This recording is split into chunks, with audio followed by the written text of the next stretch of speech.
Yeah, I hope everybody's having a good time over the last 2 days and you picking up a lot of insights and things that you're going to bring. Cool. Thank you so much.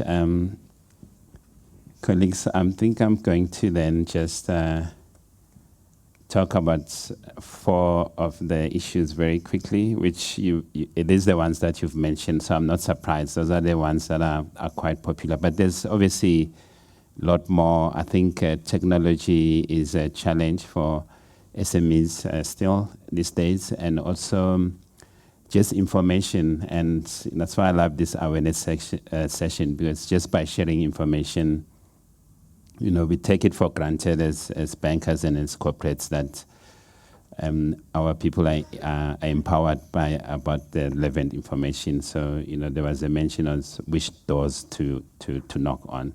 So hopefully you get a sense today. There's the green.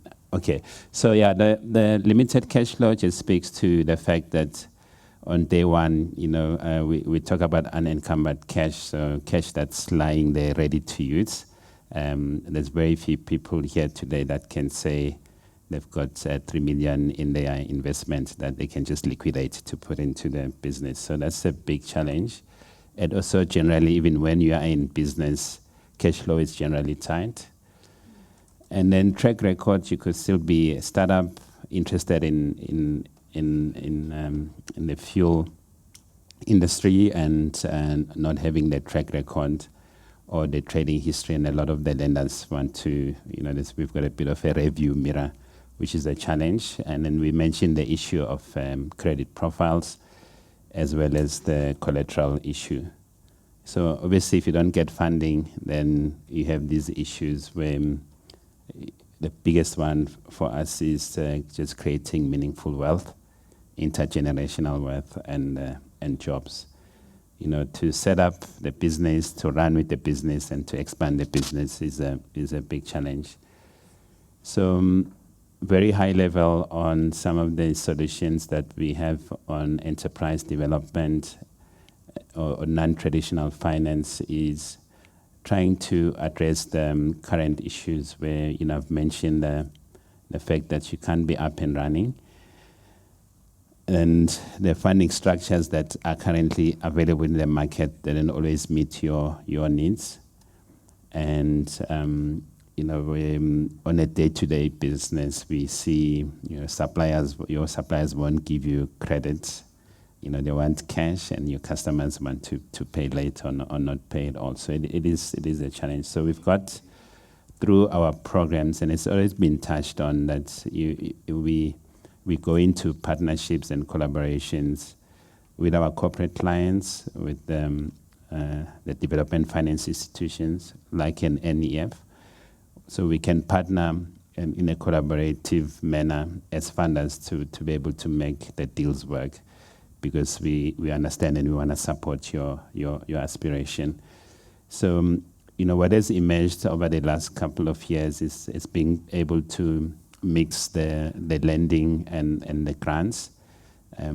Grants by their very nature, they are not sustainable, and they're not very easily accessible, which kind of makes sense.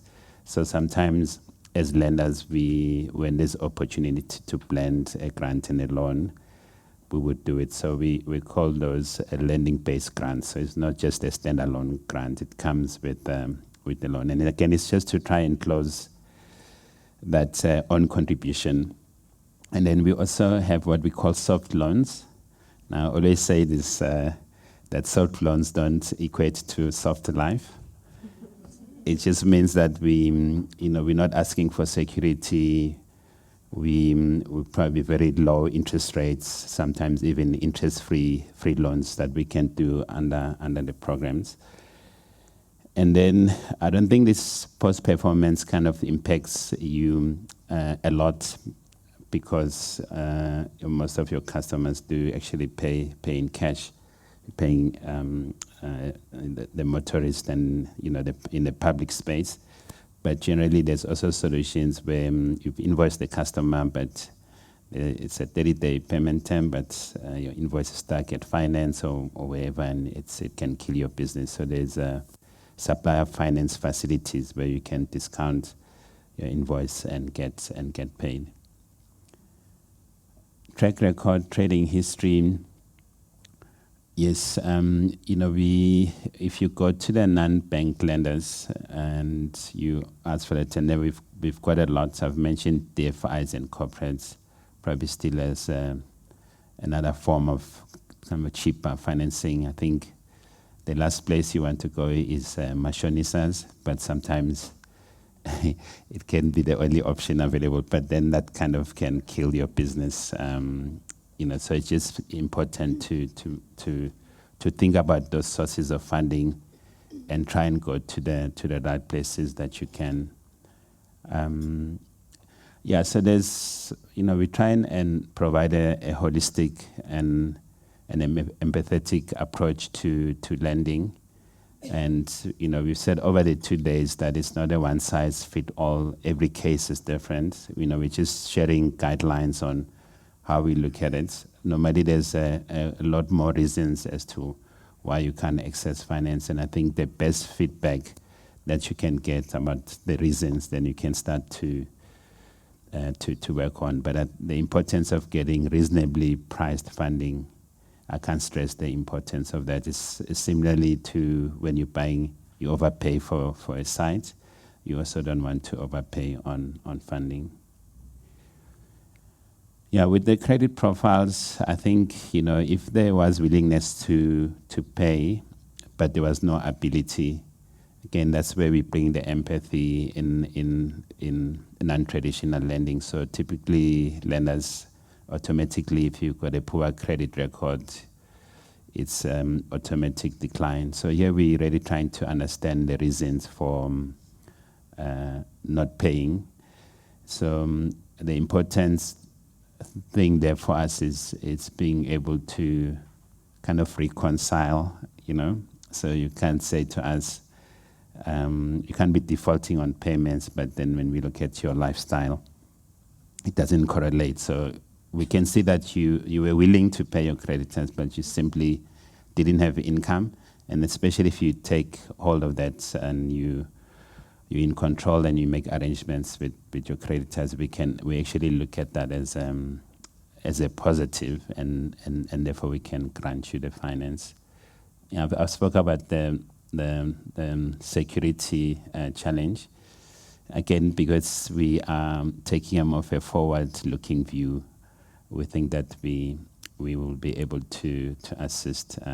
Not necessarily, it's not that the current and the past is not important, but our emphasis is on the cash flow, and I think we've gone on that. So, I've mentioned that the SME development lending approach that we have is focused on financial inclusion, because as entrepreneurs, you would have been the ones that you would have felt that us as Absa, we're turning you away, but actually we've got solutions to bring you in, and we use it together with these partnerships of corporate clients and DFIs to include you in the financial system, in the formal economy.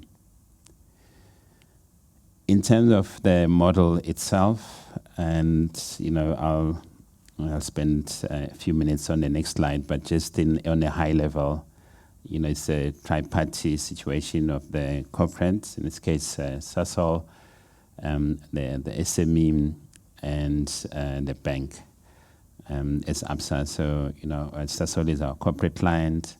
You will be our client as well. We are able to connect the dots in the value chain, and therefore we're able to make the financing to work. And that's how we start transforming the value chain.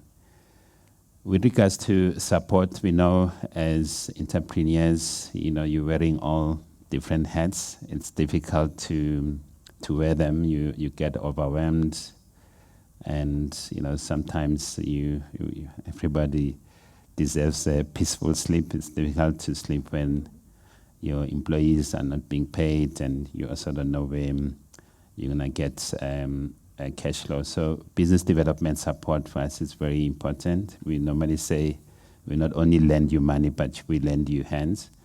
So previous lenders, traditional approach is when I lend you money, I kind of leave you alone to carry on. And I only start knocking when you start to default. But in this, we have to be invested in your story. We have to be invested in your business. So, we'll give you support beyond just the financing. So we've got a platform, a business development support platform, and it's actually I'm happy to say that it's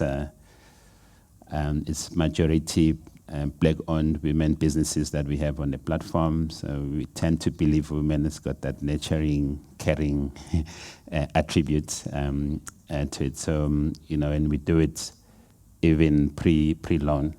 Okay, I see my time is running. Okay, so we also call it ABCs of lending because we've tried to simplify this. As I said, as entrepreneurs, we get overwhelmed. So we've got alternative lending, bank lending, and corporate lending. So Tammy would have been focusing more on the middle bucket, which is the bank lending, where we use the bank's balance sheets, and again there we kind of governed by our policies and in terms of our regulation as well. It's not always easy, but we can pull things together to be able to make the deal work, especially if we also partnering with an NEF, for example. So NEF will fall as an alternative lending bucket as a development finance institution. We have these risk-sharing arrangements when we can see that there isn't sufficient collateral for us. Corporate lending is an interesting one. So we have various types of corporates. Some of them will allow us to manage their funds. In the case of Sasol is a Siaka fund, and I know Yonela has taken you through. So that's also another pot of funds or source of funds that you can go to. Where previously you would have just defaulted to come to the bank. I think the key message here is you can go to corporates directly to ask them for money. I kind of touched on this, and the present, the future, and the past. Our focus really in the future. That's what we mean when we say empowering Africa's tomorrow, or empowering SME's future. We really want to believe on that potential. So, but the business plan still needs to stack up. The cash flow needs to make sense, and we want to see the profitability and the affordability. In the present, I think I've spoken about the fact that if we can see that your credit profile is not where it should be, but we make an assessment, we understand it, we can see the arrangements you have. We won't turn you away. From a past, obviously, always a big advantage if you have the experience in the industry. You can show what you've done from your CV on your profile. We have to take that into account. We've said a few things about the jockey and the importance of backing the right jockey. Okay, here I'm just showing again the support that we like to provide, and it's very fluid as well. It's on a case by case, and here we are quite invested in that. It's not like a classroom where somebody stands and says, "Yeah, this is how you do a cash flow." It's very personalized for the business. So, it's funding that intervention is not just Absa that comes in. Sasol could come in, and sometimes we also expect you to come in because you'll see the value. You'll agree that development plan with us. So if we can identify those gaps at pre-loan before we advance the loan, that's even better, because then we have a development plan and then we can work through it. It's not perpetual. We're hoping sometimes we deal with 3 months, 6 month periods, depending on what it is. But again, here we're saying we've got the support, and it's industry practice in enterprise and supplier development that you'll have an agreement that you sign off with the corporate and with us to close the gap. And I just talk about the various triggers that are there. And again, from an empathy point of view, you could, for example, not be aware that above a certain threshold, you should be registered for VAT, as an example. And then, you find yourself in trouble with SARS. So if we understand that, then we will have to then see if you've got the right financial management structure, and you've got an accountant that is competent and reliable to be able to, prepare the work that you need, so that you always stay compliant. 58 seconds. QTA, that's what it is. Quick takeaways. I just made that up, guys, yesterday. So we're stressing the numbers, but we also saying, tell us your story. So there's a reason why you're trying to get into this venture. Time is scared you. Hopefully I'm not scaring you, because I just think that reason needs to be very clear to you, because there's risks and rewards. And the numbers, it has to be a viable business plan. And this guy, Aswat, you can just Google him. He does valuations, and he tries to simplify a lot of the financial concepts. If you can go to his videos, just listen to what he says. He's going to try and dismiss English here. Vale. Oh, thank you. I should have stuck with yeah, because I know you're afraid of financial concepts. We scare you sometimes as bankers. I like how he explains it. It's more on the valuation side, but you'll understand the equity and debt kind of position. Yeah, that gap, that equity gap, or that initial capital, that encumbered cash, we know it's an elephant in the room. And as I said, together with the partners, we are looking into that, and there are cheaper sources of funding. And as one of the ladies said about credit for me, it's more about trust. You're also trusting in us as a bank. We also want to trust in you as a borrower. So, yeah, the two are very much linked, and you can demonstrate that by proactively managing your profile and try and keep it as clean as possible. Thank you so much.